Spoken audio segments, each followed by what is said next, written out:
اعوذ باللہ من الشیطان الرجیم، بسم اللہ الرحمن الرحیم، اللہم صلی وسلم علی النبی رحمۃ للعالمین وعلی آلہ واصحابہ وبارک وسلم۔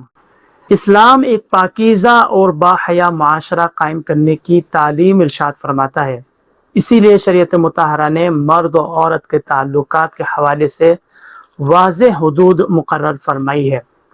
ان حدود کی پابندی ہر مسلمان مرد اور عورت پر لازم ہے۔ بلا عذر شرعی کسی بھی نامحرم مرد یا عورت کے ساتھ کسی بھی قسم کے تعلق یا روابط رکھنا، وہ چیٹ کی صورت میں ہو، میسیجز کی صورت میں ہو، کالز، سوشل میڈیا یا کسی بھی اور ذریعے سے ہو، یہ جائز نہیں۔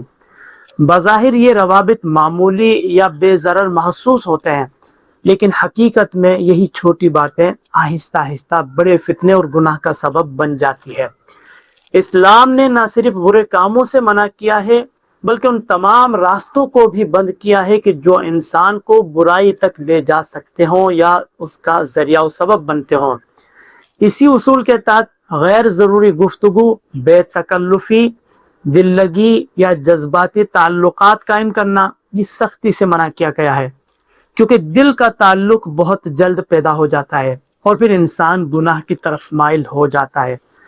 خاص طور پر آج کے دور میں جہاں موبائل فون اور سوشل میڈیا نے رابطوں کو بہت آسان بنا دیا ہے، اس سے آزمائش کی شدت اور بھی بڑھ گئی ہے۔ لہذا ہر مسلمان کو چاہیے کہ وہ اپنی نگاہوں، اپنے دل اور اپنے اعمال کی حفاظت کرے اور ایسے تمام ذرائع سے بچیں کہ جو اسے اللہ تعالیٰ کی نافرمانی کی طرف لے جا سکتے ہوں۔ یاد رکھیں کہ عزت، پاک دامنی اور سکون قلب اسی میں ہے کہ انسان اللہ تعالیٰ کی مقرر کردہ حدود کے اندر رہے۔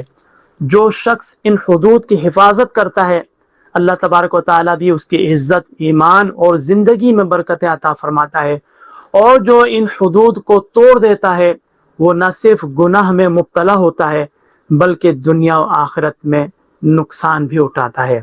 لہذا ضروری ہے کہ ہم خود بھی اس بات کا اہتمام کریں اور اپنے اہل خانہ کو بھی اس کی تلقین کریں کہ کسی بھی نامحرم سے، ہر قسم کے غیر ضروری روابط سے مکمل طور پر اجتناب کرے اور اپنی زندگی کو شریعت کے مطابق پاکیزہ اور محفوظ بنائیں۔